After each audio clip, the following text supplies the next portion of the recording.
From the Opupco Studios in Oklahoma City, it's Signing Day 2014. I'm Jenny Carlson, and joining me on the phone is high school sports beat writer Scott Wright, who's already attended one of several signing ceremonies for the day that he'll be at Norman North High School with several guys signing their letters of intent. Prime among them, David Cornwall, Scott, but he's already in Alabama. Did you lay eyes on David Cornwall today? No sign of David today. He's already out there, and I'm sure trying to get that knee healthy so he can go compete for A.J. McCarron's old job. And so he was not able to make it back to Norman North today, but they still had a big class of signees today.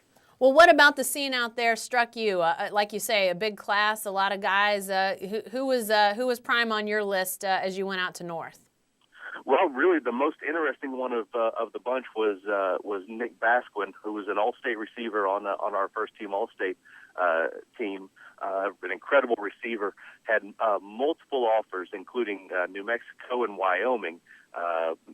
Good D1 schools where he could have gone, and he decided to stay here in Norman and walk on at OU, which was an interesting choice. But in talking to him, he's really good friends with Cale Gundy's son. Has been for a long time. He's a Norman kid, been here all his life, and the opportunity to be an invited walk-on at OU was too good to pass up for him. It's just been a dream to play for the Sooners, and he's getting that opportunity and was pretty excited. And also Peyton Prince, the big tight end, he's heading to Tulsa, which I think is a great pickup for them. He's the total package as a tight end. 6'4", 6'5", 240 pounds. Great soft hands, really agile, and a good blocker too. So big pickup for Tulsa there, and they sent 3 other players. Norman North did to UCO. UCO put together a really strong class this signing day. Well, as you talk about Norman North and 3 guys going Division I, it sort of speaks to the larger picture for the high school class across the state this year, Scott. A lot of guys, Division I guys, coming out of the state of Oklahoma. It's got to be one of the deeper classes that we've had around here in recent times. It really is. It's unique because it has the strength at the top of the class with guys who are getting lots of national attention, guys like Stephen Parker and DeAndre Clark. Cornwell going to Alabama. Justice Hanson, who was a big-time quarterback recruit at Edmond Santa Fe, is going to OU. But then the depth is what's really impressive. Close to 50 guys ended up with Division I offers. Over 30 of them are actually going to end up signing with D1, FBS or FCS schools.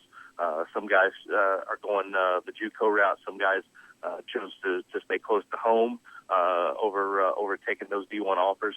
And but just the depth of the class has just been amazing to see what the state is producing, and it looks like the cycle is going to continue with the 2015 class, which is also going to be pretty deep. And we know you'll have the Super 30 here in the coming days, so people can look out for that for the 2015 class. Already thinking about next year's signing day as those guys are going to be that next go around of recruits. And Scott, as we talk about the depth of this class, there's been some years in the not so distant past, last year even comes to mind when we've sort of looked at OU and OSU's classes and said, where are all the Oklahoma kids on these signing day lists? Tulsa seems to always mine Oklahoma for recruits, but OU and OSU weren't necessarily signing a bunch. That's not the case this year. Is that just evidence that maybe we didn't have quite the talent that OU and OSU were looking for? And what does it say about the two to keep so many kids on the teams in state? It definitely became a little bit more of a priority this year. I think that OU and OSU realized that maybe they overlooked some guys locally in the last few years, or they thought that maybe they could that because they were the in-state school, maybe they could come in late and grab some of these kids, and they did not mess around like that this year. They came out and started grabbing guys early. OU getting Justice Hanson, who is obviously a legacy with his dad going there, but a guy that they definitely wanted. Scoring Stephen Parker yesterday as a late guy that's one of the top national recruits. Oklahoma State went out early, grabbed Devin Thomas and Dacia Kim from Broken Arrow, added Jordan Brelford and Dylan Harding as well from Jinx. The state schools did not mess around this year, and that they got out there and they were pursuing their guys early, the guys that they wanted, and they were able to land a lot of them. Well, a guy that Oklahoma looks to still want, that's from here in state, DeAndre Clark, the big Douglas defensive end, has yet to announce his decision. We're expecting it later today. You followed the Clark family for a long time, Scott. Do you have any insight you can share with us about DeAndre and his decision?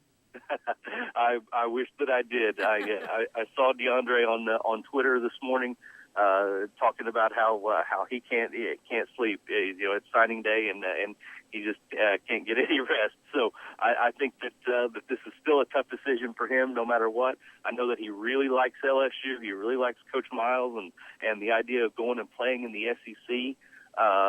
But Oklahoma has made a really strong push. His mom was not shy about her feelings that she wants her baby boy to stay home, and that's understandable with the last of her 4 sons coming through. But my personal gut feeling right now, a little after 9 a.m., is that it's a 50-50 toss-up right now. It could go either way. I really think so. So we'll see what happens. But his signing is at 2:00, and I'll be there for that. And we'll see if anything leaks out before that. But I really think that it's a toss-up at this point. Well, we know you, like you said, you'll be there, Scott, and you'll be, I'm sure, tweeting information. You're at Scott Wright OK. People can follow you there. You can stay with us here at newsok.com as we cover signing ceremonies across Oklahoma City, across the state, and even into some other states. So be sure to stay with the best coverage team anywhere at newsok.com and every day in the Oklahoman.